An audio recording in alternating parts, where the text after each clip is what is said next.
Good evening, everyone, and welcome to SocialFlight Live. I'm Jeff Simon. We have a fantastic show for you this evening. Admiral Lawrence Chambers is here, retired head of the USS Midway during Vietnam, and he has just such an amazing story to share of his life and so many other things. Before we get started, just a few notes as always here at SocialFlight.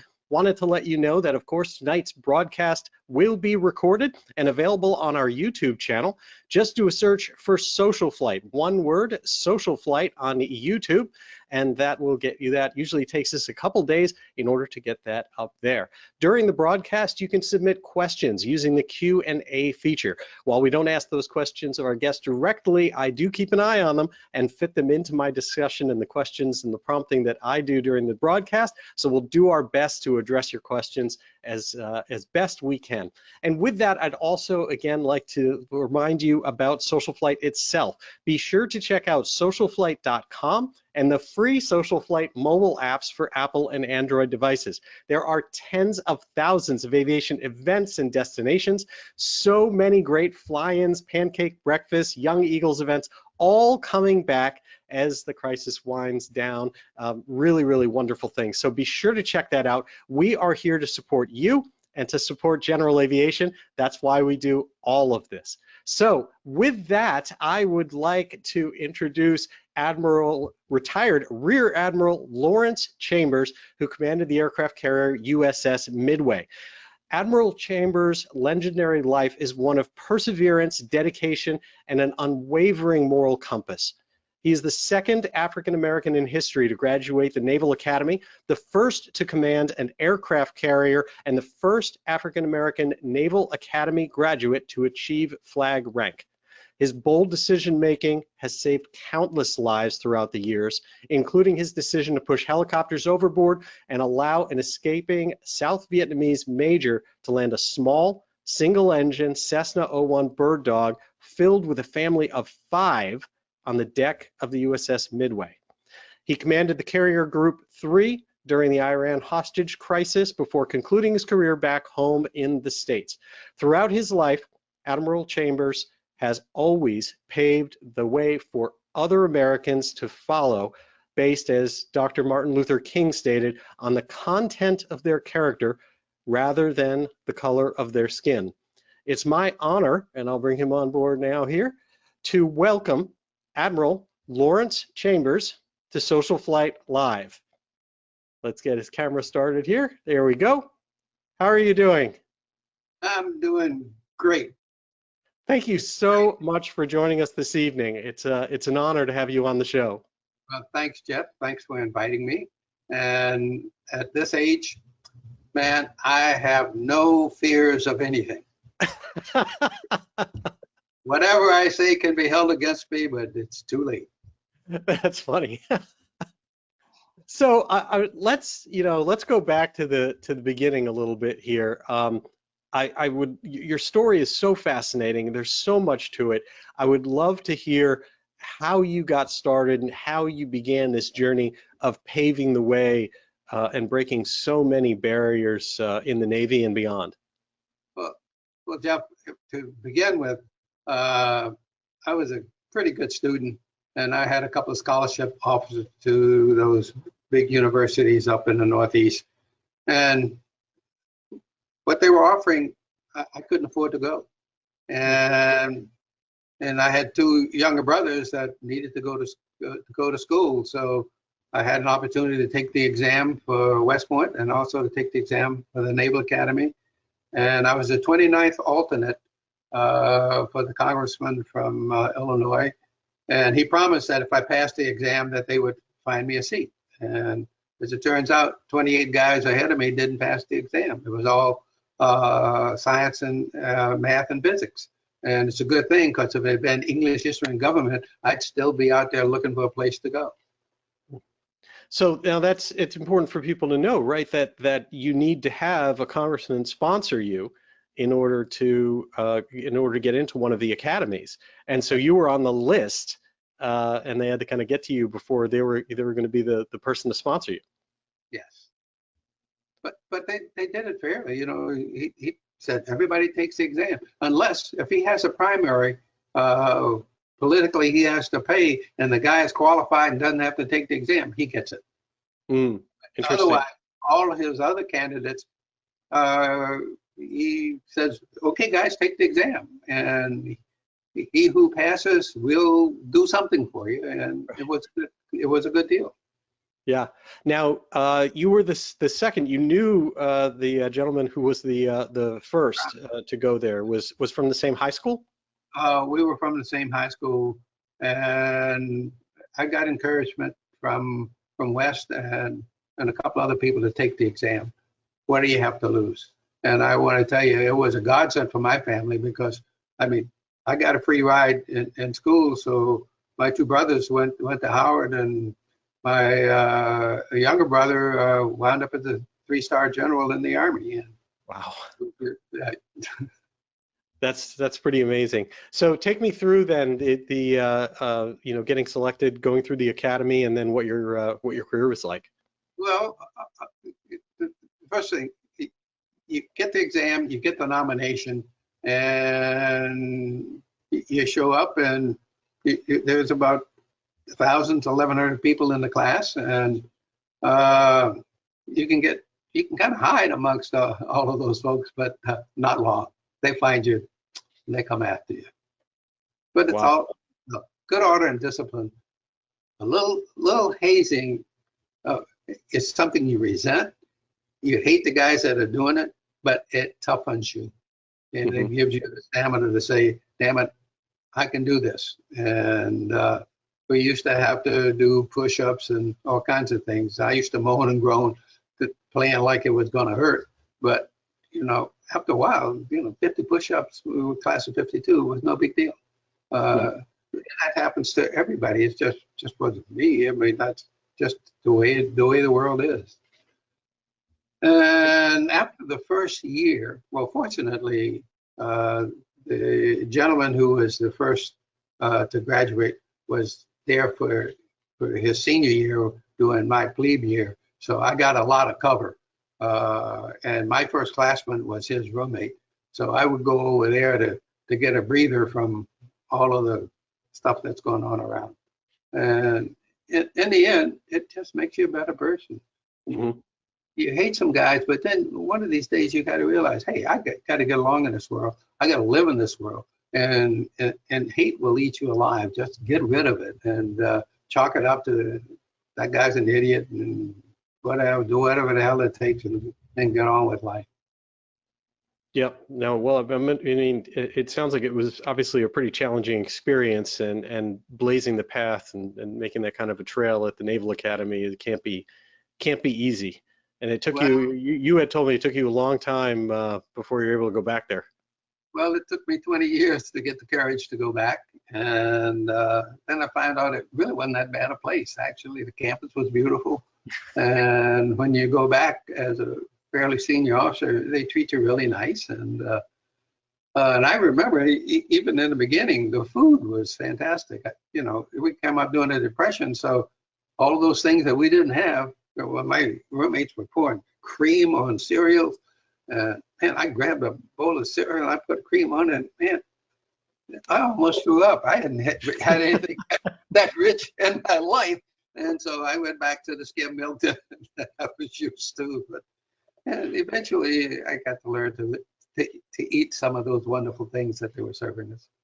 So tell me about your career on graduation and moving from there. Well, at graduation, on basis of class standing, you got to select. And I selected a small boy, and because I was high enough up in the class that I could do that. And the commandant called me in and says, "I'm not going to send you there." And I said, "Oh, hell, here it comes again. Somebody's being prejudiced against me."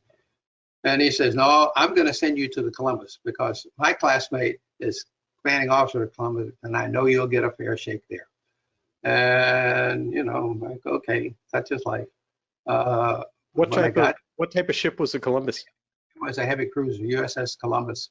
It later on became a guided missile cruiser at one of our overhauls.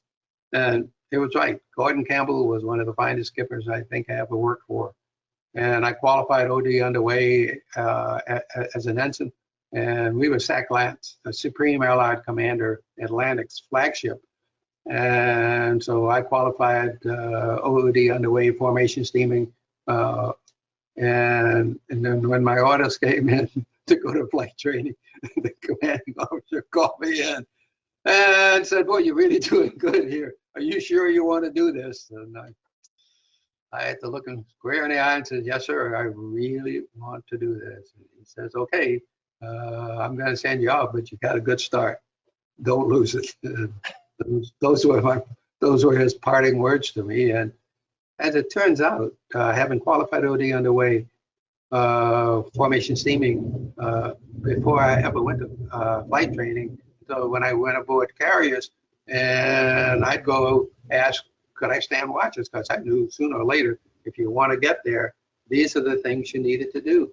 And the navigator who usually controls that says, "Don't bother me, boy, get the hell out of here." But we always had a ship party where the air wing and the ship were trying to get together. We trained separately to get ready to go to sea. We moved together. And I went up to the skipper and said, "Hey, Captain, I was qualified OD underway SAC Lance flagship." He said, "You were?" "Yes, sir." Called the navigator. I said, "Put the boys on the watch list." Now, in the beginning, it was a little shaky, but if you do good, they want you back. And I used to stand to 4 to 8 because that way I could get all my flying, my night flying, as well as get some bridge time. And so that was the beginning. So now, did you always have an interest in the aviation side of it? How much of it was your say in transitioning from the sailor part of the Navy over to being a naval aviator? I was an aviator. This was when the air wing moved to the ship. And so this is part of the integration of the ship's company and the air wing. Well, you got a lot to do. And so it took a chunk out of my butt, but the 48 was good watch. And so I could get my night flying in and my day flying and do my job and not have it interfere. But over time, it really paid off. Wow. Now, what aircraft were you flying at the time, and how did you do your training? How did you learn to be a pilot? The first airplane that I flew was the Grumman Guardian, the AF, and it was ASW. And I made one cruise on a Jeep carrier, flying this big hog, trying not to get a barrier, which was easy to do. And so when we got back from the cruise, my executive officer went to be the airpack personnel officer. And so I called him up and says, "Hey, can you get me out of here and get me over to an attack squadron?" And he says, "Yeah, I got a new squadron foreman in Moffett Field. You go do it." And I said, "Boy, thanks a lot." And we were flying the Douglas Sky Raider at that point. A1s, I think the Air Force called them A1 Sandies, but it was a good airplane. Longest flight. The longest. Let me finish. Longest single engine flight in my logbook is 14.1 hours in an AD, and wow. We'll talk about that later. But go ahead. So I just want to clarify. You said ASW with the Grumman. So that's anti-submarine. Anti-submarine warfare, right? And so that's how you first learned how to fly. Right. But the airplane came in two versions. There was a guppy version, which was a big radar, and then there was the attack version, which was more fun to fly. But the old guys flew the attack version, and us young kids flew the guppy. But it got a few landings. It wasn't that bad. And so, when was your first carrier landing? Well, your first carrier landing is in the training command. When we were flying the S&J, we had to go out to the carrier and make 6 carrier landings just before we went to advanced training. When we finished advanced, we came back to Pensacola, and we had to make 6 more landings on the boat, and then you got your wings, and went to your fleet squadrons. And unfortunately, on my first 6 carrier landings in advance, the first cat shot, I lost all of the instruments. Now, this was a prop, and so you just set it up on the horizon, come around, and I completed 4 of the 6 needed. On the 5th one, the LSO says he saw this plan view of this aircraft approaching the ramp, and he knew at the moment I took the power off, it was going to stall. So he got me over the ramp. Boom! I got a little wingtip and got a wire, and they wouldn't let me fly back to the beach. So anyway, I had to go before board. They chastised me for not quitting the airplane when you lost the whole. It didn't lose the panel. We lost all the instruments on the panel. So, but it was a nice sunshiny day, and I thought, you know, one more, I'm out of jail. But turns out I had to stay, and the next time the carrier went out, I had to do 6 more. But those were a piece of cake the next time. Well, yeah, you got a whole panel. But I had to talk to the panel, man. They were a bunch of grumpo guys down there, and they all looked mean and looked like they were going to tear my head off. I found out later they were laughing their balls off because somebody, a student, dumb enough to try to do this with no instruments, they thought it was okay. So anyway. That now it sounds like training was a bit abbreviated back then, probably compared to what it is now. No. Remember, before jets and before the modern airplanes, there wasn't a whole lot of stuff in that airplane. You had a few things. You had an artificial horizon, and you had needle ball and airspeed and a couple other things, and that was it. So as we got a little more complicated, it took a lot more training to get there. Wow. So so now you're in an air wing. Tell me a little bit more about where you went from there. Well, first air wing went to we deployed on one of the small carriers, and we were ESW, and we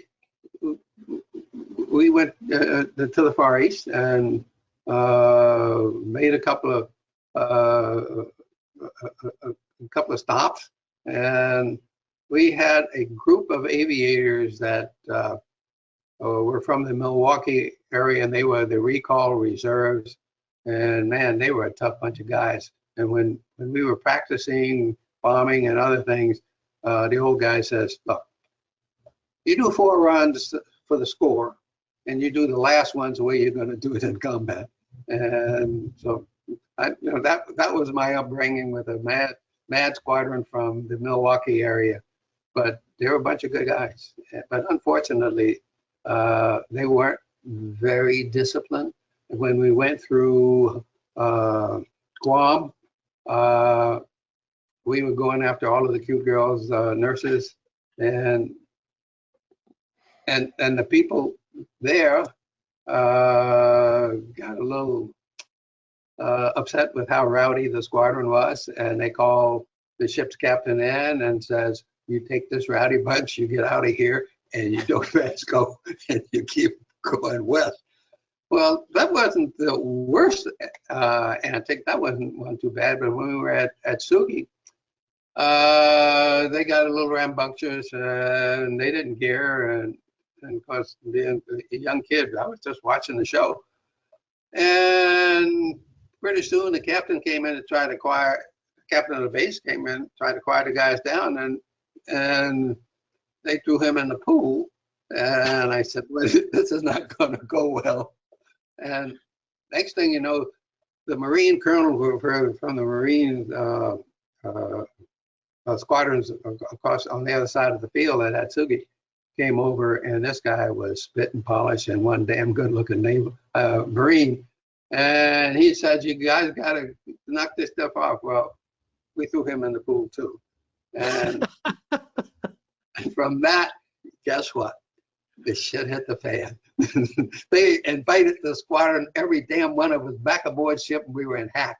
We couldn't go ashore. We couldn't do anything. And that was typical of the cruise with these guys. Wherever we went, I tried to stay clear, but you couldn't avoid your shipmates. And but the one thing they did say, you know, we had this routine. We were going to go in and we're going to do it this way. And he says, guys, this is the way you do it when you're doing the bombing at Fallon or at Rosie Rose or wherever you're practicing. But let me tell you how you're really going to do it when they're shooting at your butt and you're scared, you know what. And so we always did a couple for those. And pretty soon you got fairly good. Instead of doing the can, arriving at the release point, right on target and everything, you learn to make corrections for it, whatever. So maybe it saved your life, maybe it didn't. Anyway, And what year was this part, relatively?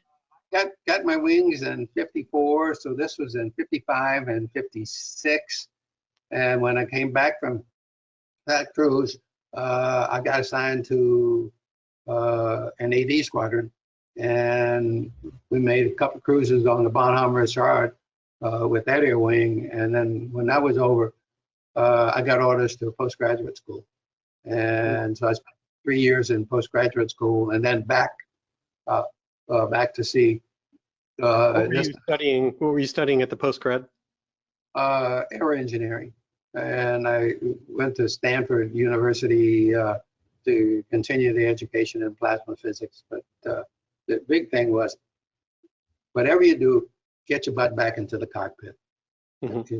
All of these things are nice, but the real thing is to go fly.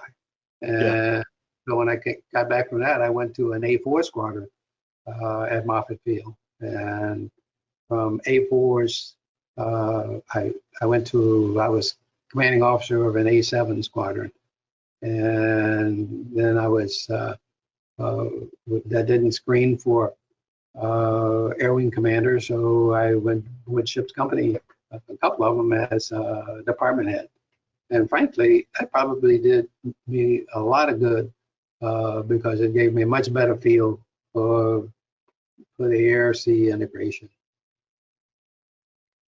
Fascinating. So tell me about how that got you back and you as you kind of climbed the ranks and started getting more towards commanding. Well, at that point, I was air boss, which is the guy that's responsible for the flight deck, the catapults, the hangar deck, the moving of the aircraft on a deck when they need to turn up, you know, the aviation stuff. And when I finished that, because I'd had the graduate education, I was ordered back to Naval Air Systems Command as a program manager for the A7E, which was the Navy's first all-digital weapon system. Had a little IBM 4-pi computer, and it was programmed in machine language. And so anything you wanted to hang on my airplane, I told you what you could use. You either use that or you couldn't hang it on. And the reason for it, every time I had to reprogram the computer on the airplane, I got another group of high school programmers. IBM made a fortune reprogramming, and so the secret was stick with what you got, make everybody conform to your protocols, and it worked. And good airplane. Fascinating. So where did you go from there? Well, I was in Naval Air Systems Command, and the screening for ship's company, command at sea. And so when the screen came out, I called up, said, "How am I doing?" The guy says, "You haven't got a chance. You're so damn far down the list. We'll never get to you." I said, "It's okay." I took out a postcard, sent it, command at sea, anywhere, anytime, sent it to him. But 3 months later, I had this phone call, and it says your detail. And I said, "What the hell are you calling me for? Did you read my note?" And he said, "Yeah." I said, "If it ain't command at sea, don't waste my time." And he said, no, we got one. And it was USS White Plains. It was home ported in Sasebo, Japan. And he said, it's White Plains. That's great. I'll take it. He said, don't you want to know where it is? I said, I wrote on my card, I'd take that sumbitch anywhere, anytime, and I don't care. And it turns out about 12 of the really shit hot prospective commanding officers turned it down. They were too good for it. And I jumped up and said, I'll take it. I don't know what the hell I'm getting myself into, but I did. And turns out, ship operated pretty good. What kind of ship was it? The combat stores ship. We had 6 carriers on the line in Vietnam. There are basically, I'm exaggerating a little bit, but basically 5,000 19-year-olds on 6 of them. You can add that up, 30,000 19-year-olds. You know how much they eat? And keeping that's 2.5 short tons a month per carrier. And there were 2 of us, White Plains and Mars, and we ran opportunities off. I'd leave Sasebo, I'd stop by Taiwan, pick up fresh, stop by Philippines, pick up spare parts that these guys had already ordered, and I'd run full bore out to South China Sea, deliver to all of these guys, go to Singapore, pick up fresh sensitive chill items, most likely from Israel, out of Singapore, and run back, 6 more carriers on the line. I mean, we were really having a good time. We were working our butts off. And I had the reputation that if you put an order in for me, I was going to find your butt and deliver the goods. And almost cost me, because there was one of our ships that was on its way to Mombasa. And we wanted to be home for Christmas. I had his load, and I filed a move rep and went after him. I caught him, and I noticed that I was getting out of the speed range that I was supposed to come home at. And so I started my movement report. My movement report was going back home, but the ship was actually still heading for these guys. We caught them, we gave them all of their goodies, and turned around, and the ship max speed was about 22, 23 knots. And I was going to need 22 to 23 knots in order to get home for Christmas for all these guys. My butt was going to be in deep kimchi. Well, the guy that ran the service forces was a lot smarter than I thought he was. And he noticed that my move rep and my butt were a little disagreement. And he sent me a nice little note and authorized me SS speed to make it home for Christmas. Now, that was one hell of a gesture. And that was a life-saving gesture, because the crew was going to mutiny if we did that. Anyway, and that was just all part of the game. But if I had you on my grocery list, man, I delivered. And we had a lot of fun at it. That's awesome. So where did you go from there? How did you progress to the point that you got to the Midway? We were home ported in Sasebo, and Midway was home ported in Yokosuka, Japan. As it turns out, Chief of Staff of 7th Fleet got promoted to Admiral, and they ripped the commanding officer of Midway off, made him Chief of Staff, and they picked me to go be CO of Midway. That was the daisy chain. So I got out of Dodge and frying pan into the fire. One of the things I did with I'm going to show a picture now of Midway so that people can see that. One thing when I was skipper of White Plains was when I first went aboard, the ship wasn't real clean. And I started off by closing the chief's mess and made them clean the chief's mess. And I walled off a section in the crew's mess so they'd have their privacy. And in a couple of days, they had really cleaned the place up, and it really looked pretty sharp. So they invited me down to come inspect it so they could go back. Well, being a bad guy, I it was inconvenient for a couple of days for me to go do the inspection. It was all part of the drill and the lesson. But when I went back, the place was beautiful. It really was. Now, what do you think those guys did to the rest of the ship? You got it. When I pulled back into Sasebo and Admiral Johnson came aboard and he looked around and said, "What the hell did you do?" And I said, "I don't know. Admiral, I don't know." He said, "I've never seen," he met it every time he comes back aboard. He said, "I've never seen it look this good." And I said, "We cheated death again." And so we were having a good time with White Plains. Had a good crew. And when I got the opportunity to go be skipper Midway, I mean, that was the dream of a lifetime. Yeah. Midway, when I reported aboard Midway had 231 mass cases that hadn't been dealt with by the commanding officer. And I thought it was unconscionable, but it is what it is. And so the first couple of days on board, I had mass for all of these people. And bad news is it was a tough job.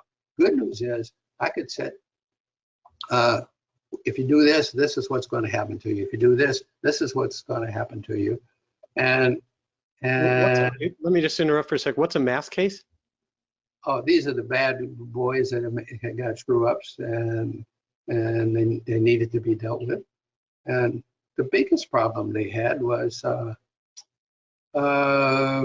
there was a little lipping going on from the juniors to the senior petty officers. And once you get that problem squared away, things start to fall in place. And the other problem out there at that time, we were having a hell of a lot of problems with drugs.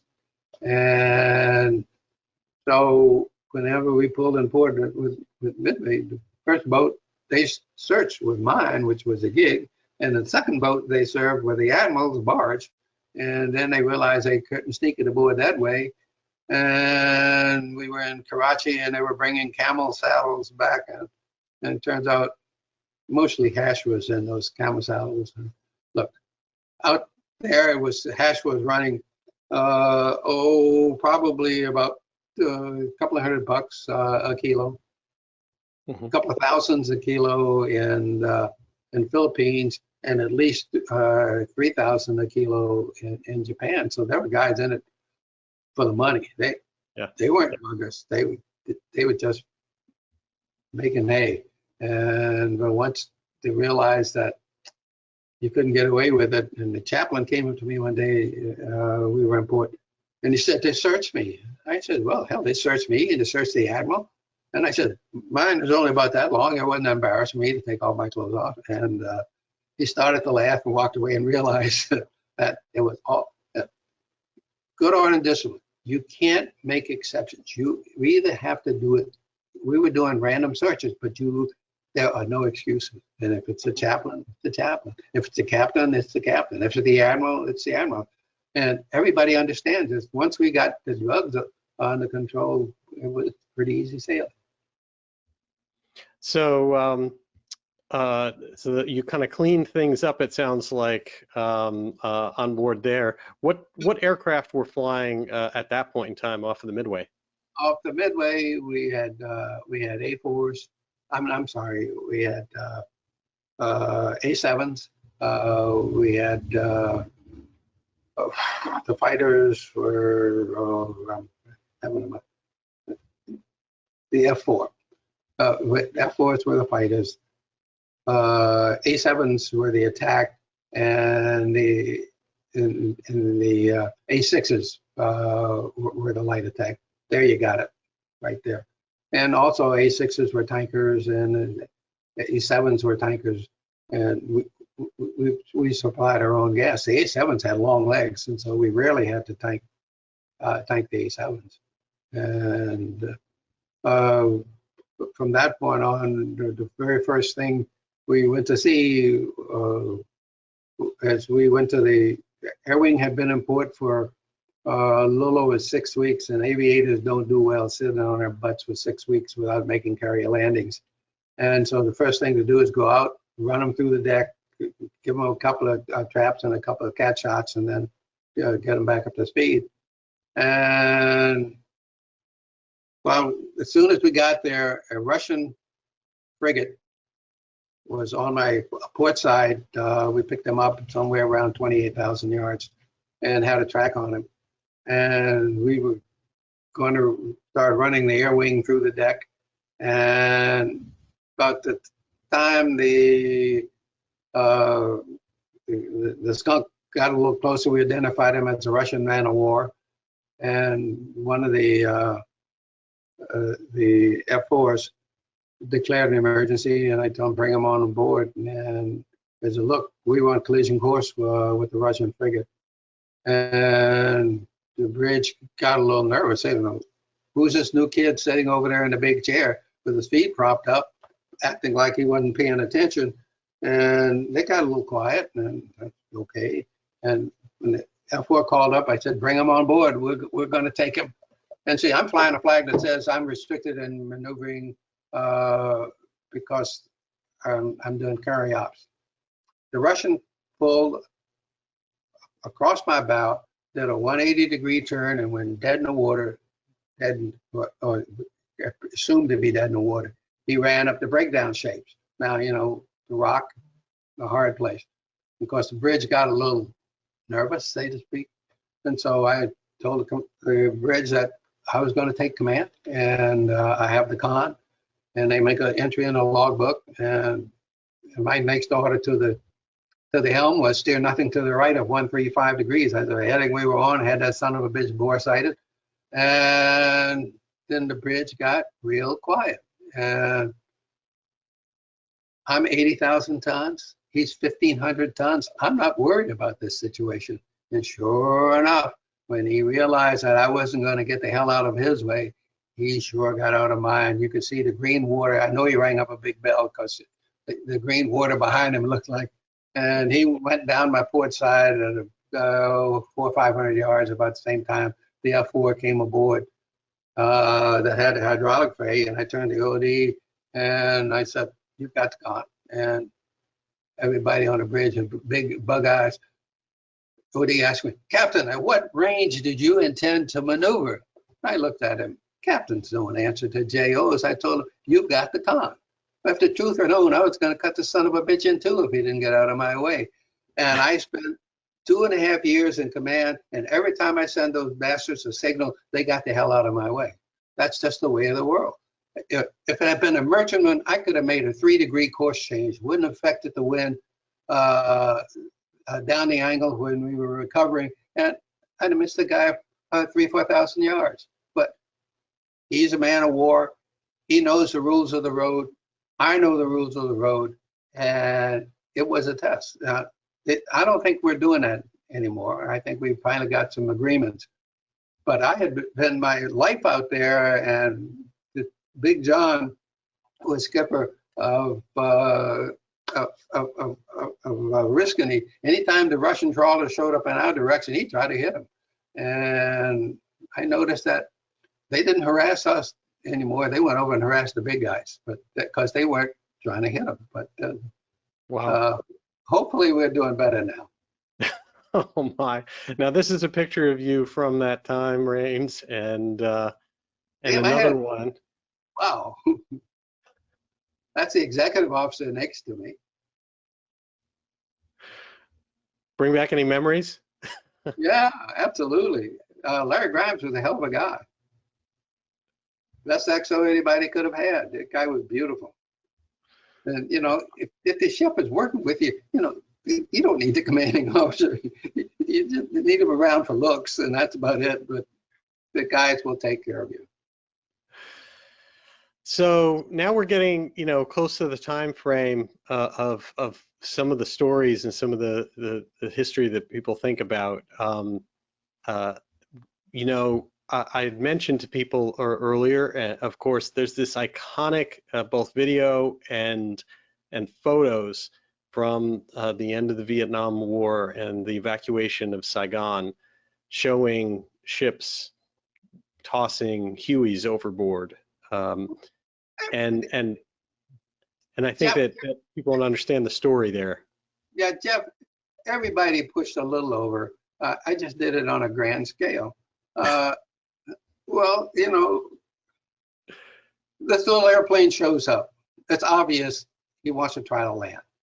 I guess his approach speed somewhere between 70, 75 knots.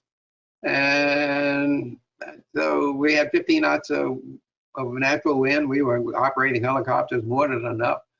The deck was clobbered. We weren't expecting any fixed wing ops. And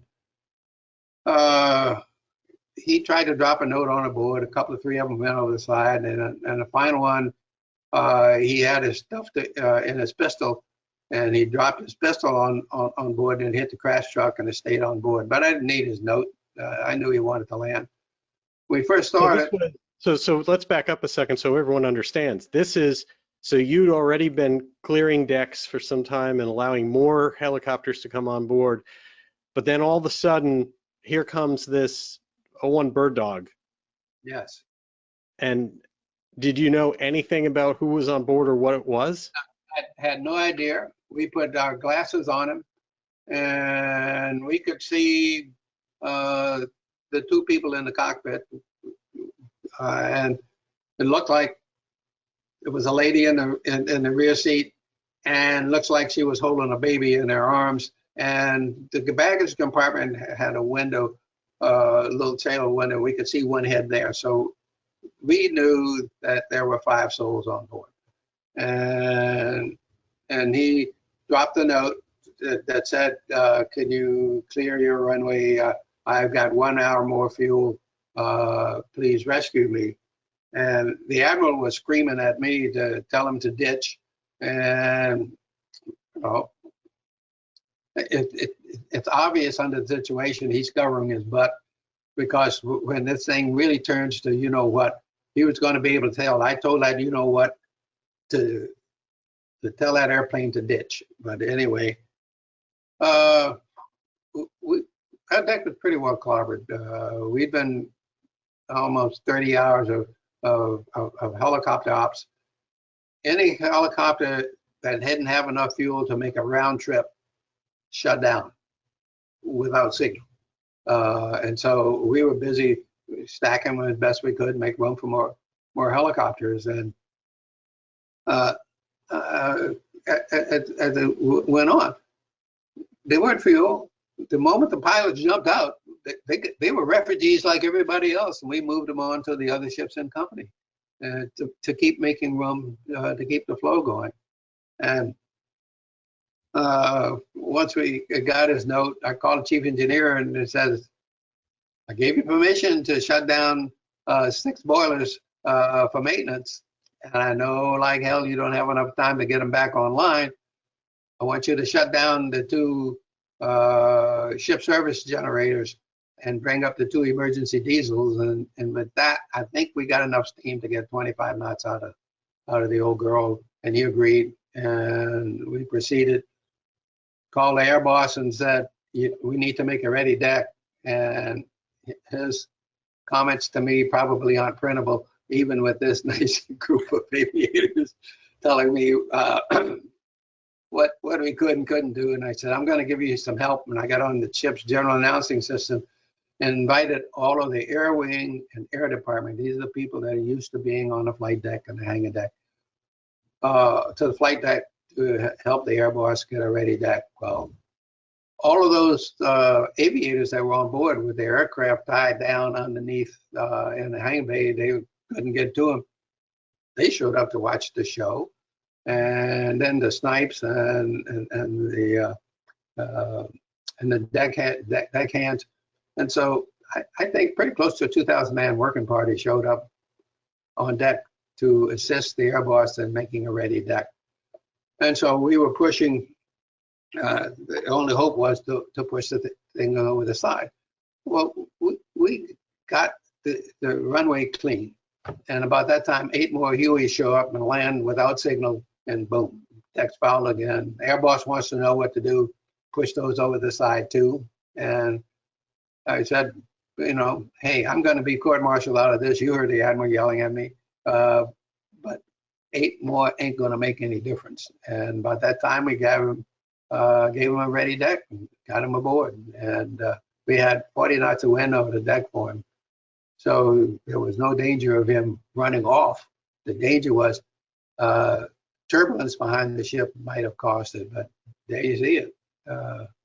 And if you notice that the taxi director is off his feet, those guys were jumping up and down as they were giving him the signal because they were impressed. The crew is so impressed that they collected $10,000 for Major Lee, and we sent it on to the States, and we knew he was residing in the Orange County area, actually in Orlando, and it was just unbelievable. Now, 10K doesn't sound like a whole lot of money, but way back then, it was big bucks. Oh yeah.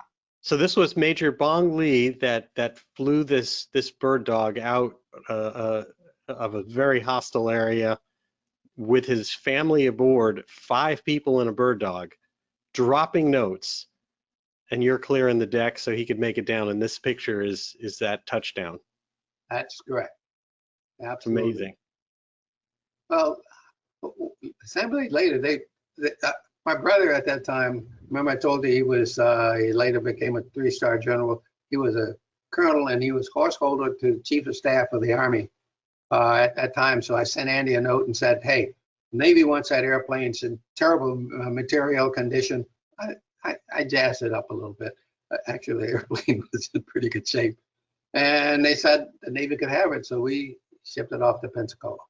And that's where it is now. It's an exhibit in Pensacola hanging in the Naval Aviation Museum, hanging in the ceiling. So if anyone wants to see that aircraft, they just go down to Pensacola to the Naval Aviation Museum down there, and they can actually see that. Now, as I understand it, in what was it, 86, that you and Major Lee actually flew down there for ceremony together. No, we didn't. We flew commercial. Oh, flew commercial for a ceremony. Yeah. And when I saw him, I told my wife, said, "Sarah, look, that's Major Lee up there." I said, "That's the bravest guy I've ever met in my whole life." And about that time, turned around, and his wife saw us, and so she ran back and tells my wife that I'm the bravest guy. I wasn't brave. I was just trying to get the hell out of Dodge, and the Admiral was yelling at me, but my butt wasn't up in that airplane. Major Lee's butt was up there. He's a hell of a person. And he's very quiet now because he still has family in Vietnam. And so some things he will do, and mostly he doesn't want any publicity. He's keeping it safe for his family. Yes. But he's I think 7 grandkids now. And oh, by the way, Major Lee and I were honored at an air show up here in Florida. Yeah, Sun and Fun in 2014. Sun and Fun. And it was there that I found out that Mrs. Lee couldn't swim. So I knew damn well he was going to crash that sucker on board if I didn't give him a chance.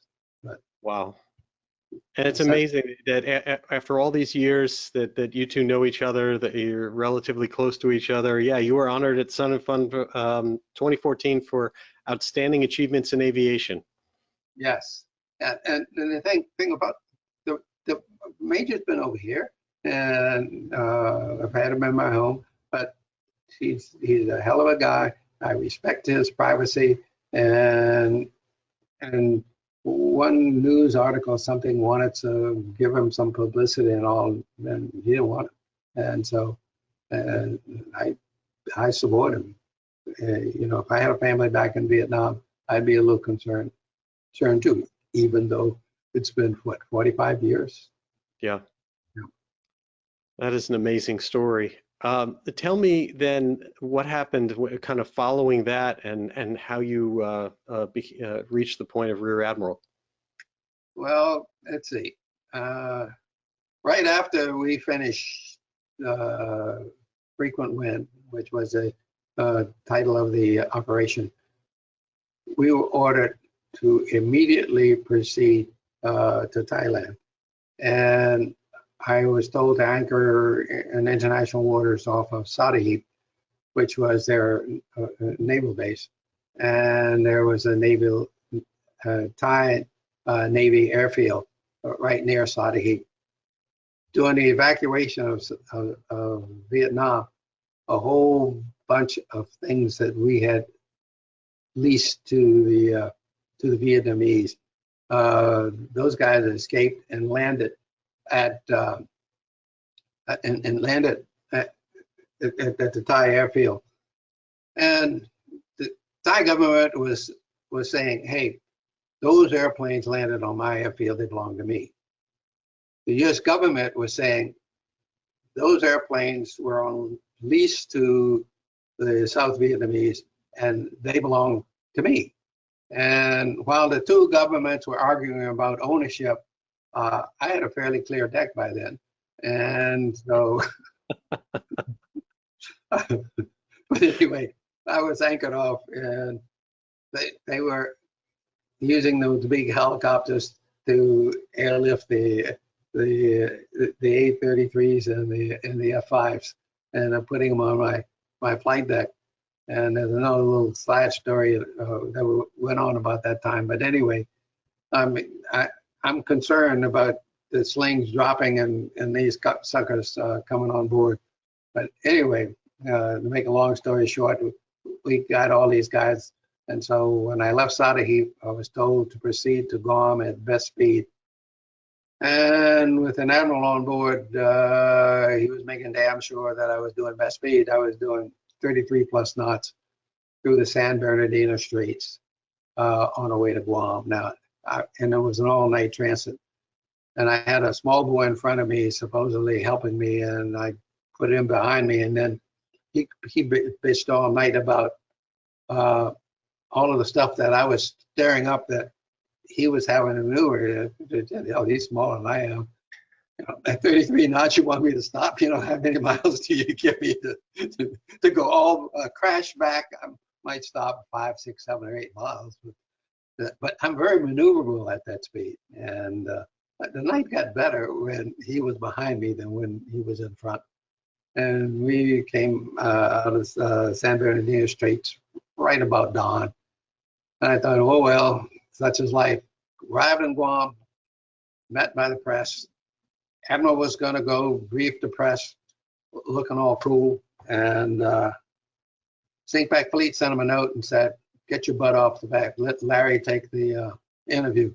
Larry hadn't had any sleep for 3 days, looked awful, needed a shave. The stewards did a beautiful job. They came up, somehow or another got me off, got me a brand new set of whites, looking pretty good, and I was interviewed. And later on, that interview was showed on, I think it was on the Today Show. My mother saw that interview, and she wrote me a note, which arrived sometime later, wanted to know why I stole those airplanes, because that's the way that interview showed. And I got a note from Admiral Wiesner, who was St. Fleet at the time, said, Larry, what the hell are you doing out there? And I have a tape, because in Japan, I recorded every single press interview. I sent them the tape. And weeks later, I got a nice note from Admiral Wiesner that said, I was 7th Fleet. I know why in the hell that they would set it up that way. So, and long about that time, they gave me orders to come back to be promoted. And at my going away party, the bosun's mate gave me, I don't know if I got it, it's not heavy, a bell. And he said, do you remember when we were in Sodahep and that boat came alongside and the Admiral told you that you weren't in international waters on the swing? The hook was in international waters, but the ship was in Thai waters. And I had manned the forecastle, took the engines off of jacking gear and twisted and back till the whole ship was in international waters. Took this refugee boat that was had a big list on it. Took those guys aboard because I had some 180 that I was going to deliver to Guam anyway, and 80 more didn't make any difference. and sent a damage control team down to repair the boat. Now, these guys were good. They could have repaired that boat, but in the meantime, these guys are bringing these airplanes out, and I figure if any one of those damn things get dropped on my flight deck, I was going to have a mess on my hands. So I didn't pay any attention to those guys. And at my going away, they finally reminded me that at my going away party, that after I had been relieved, they said, "Do you remember that incident?" And I said, "Yeah, I remember that incident." And I said, "I could never figure out how you guys weren't good enough to fix that boat." And they stood up and said, "We sank it." And I said, "Damn it, I'm going to have your butts." They said, "You're no longer commanding officer." Anyway, you know. So this was a refugee ship that you made a decision to stop and save all those refugees on your way back. I was at anchor. He approached me, but I can't see it. The hoverang from the ship, I can't see what's alongside at the afterbow from the bridge. And the XO was back there, and he said it was under control. When he said it had a list on and it was taking on water faster than we could dewater, I said, "Okay, get my people up. I don't care. What's a few more with what we're going to take to Guam anyway?" And it turns out they heard the Admiral all over my ass, and they figured they couldn't do it if the boat wasn't there. So, oh, God. So you saved and swiped the aircraft. You saved the refugees from there. Got their boat disposed of, as it were, so that they could come with you to Guam. Yes. And managed to get promoted at the end of that. Well, there were a couple of more years of steaming because I was only my first month and a half in command. It was kind of a wild beginning, and we did a few more wild things while we were aboard, but that kind of highlighted. We went out to into the Indian Ocean, and we were to entertain the Shah. And Shah was an aviator, and so we sent an F-4 into the beach and picked up the Shah and brought him out to the ship, and he toured the ship, and we did a refueling. We put a whole lot of airplanes airborne and put on a firepower demonstration. And during that firepower demonstration, there was a Russian frigate transiting from their northern fleet heading to their Pacific fleet. And when we dropped some smokes in the water, he started heading towards, we were doing a setup for the bombing run. He started heading from it, and the air wing was up there. This is what I do. I said, "Drop the goddamn things. He'll turn around and get the hell out of your way." And sure enough, and he disappeared. But he trailed us for almost a week. But we knew it was there because his signal was there, but he was not in sight. And I think when he told his buddies back in Moscow, they probably told him, "Stay the hell away from that guy. He's crazy." And that's that's just the way the Russians knew you by then. Yes, they did. And we kept book on them too. This is not a one-way street, and they kept book on us. And some commanding officers had a tough time out there, and others, I think of Big John Gilchrist and some of the other guys that were skippers out there when I was just at Air Boss, and they had book on those guys too, and they stayed the hell out of their way. You're in command. This is U.S. territory. You're responsible to obey the rules of the road, and if those guys are trying to harass you, turning and running and ducking is not what you're out there for. Right. Anyway, wow. And then after I got promoted, we had a little hostage crisis, and I had the flag aboard Coral Sea, and Nimitz were the two carriers out there doing the attempted rescue of the hostages. And Jeff, that's probably the most screwed up operation I think I've ever been associated with. The communications between us and the Army and the Air Force and the CIA and the helicopters belonged to Marines. They had been reconfigured for this commission. It was the Marines' whole mine warfare group that was aboard, and basically we lost all of those helicopters, and so there went the Marine. But we flew to Desert One, and that was a good deal. They landed Desert One, and they were taking on fuel because they didn't have the legs to get all the way to Tehran. And over the horizon, it looked like a convoy was transiting the area. And when they saw that, the fact that they had lost one helicopter en route to there, so they were down one, and they needed a minimum. I don't remember what it was. I think their minimum was 8, and now they're down to 7. They were ready to go with 7 when they looked like they had been discovered.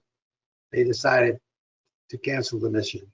But the biggest problem with the mission was we set out there for 106 days waiting for an execute, and we needed so much nighttime, and we needed moonless nighttime, and they waited until the last possible second. Now, if you're going to go into an operation, you want to be combat ready. Sitting 100 days on your butt, exercise the helicopters as little as possible because we needed the assets to go to the embassy to rescue. It was a complicated mission. Go to Desert One that was scouted by the CIA, some night flares, things that you could see with your night vision that you couldn't see in the daytime. That stuff had all been taken care of. CIA did their part, but they were supposed to land there. Then we were supposed to go land in another site near Tehran, waiting for the next night. And then they were going to go to the embassy. They were going to go to a land base near Tehran, air base, and they were going to have to take it. And I mean, this thing just got so goddamn convoluted. I mean, with that many pieces, it's just, yeah. And because my job on Coral Sea was to provide fighter cover for the whole operation if needed. And too short a time to really explain it. But if you look at the literature on it, when they canceled the operation, the helicopters didn't have enough fuel to make it back to Nimitz. And so they had a second refueling at Desert One. And that's when the collision occurred between the helicopter and one of the C-130s. And then it was a total disaster. But anyway, so you win some and you lose some. That's about it. I certainly remember all the news of the hostage crisis rescue operation, and that was a terrible situation, to say the least. It was, and one good thing maybe came out of it, and is that the communications between the services was greatly improved since then. But man, we didn't know who was on what, and it's a disaster when you don't know. Yeah. And that's just the breaks of the game. And anyway, I got to retire, didn't get thrown out, so I worked from 7th and T in Washington, D.C. Managed to do 30 plus years in the military and escape.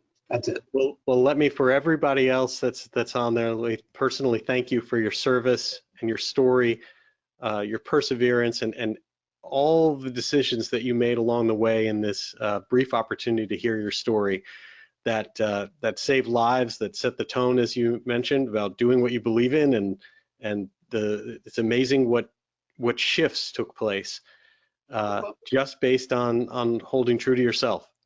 Well, you got to live with it, Jeff. The big thing is you may not be well liked, you may be disciplined, but you've got to do what you know in your heart and what you think is right. And if I can say anything to any of those aviators out there, guys, you're doing a good job, you're hanging in there, and don't let some guy talk you out of doing what you know damn well is the right thing to do. That's my message. It's an excellent message. And again, thank you for your service. Thank you for everything. Your story is fantastic.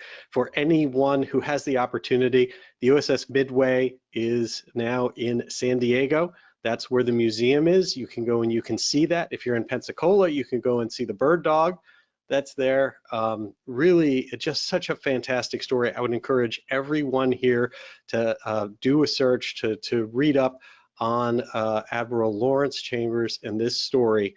It really is an inspirational one from beginning to end, and I think there's so many different lessons. So again, thank you so much for coming on the show here on Social Flight Live. Thank you. Thanks, Deb. Thanks for having me. Appreciate it. Much appreciated. And to everyone else who's taken time out of your evening to join us this evening here on Social Flight Live, thank you. We're here to support you and to support general aviation. And we will be back again on Tuesday, this coming up, with Adrian Eichhorn fresh off his flight, going across the North Pole in a Bonanza. Following that on June 22nd, Tuesday again at 8 p.m., June 22nd, Brian Schul, combat veteran and SR-71 Blackbird pilot, will be with us. And on the 29th, Barry and Brian Schiff are back to talk about the impossible turn, lots of flying techniques and more. Until next time, again, I am grateful. Thank you so much, Admiral Chambers, for joining us this evening, and to all of you. And I wish you all blue skies.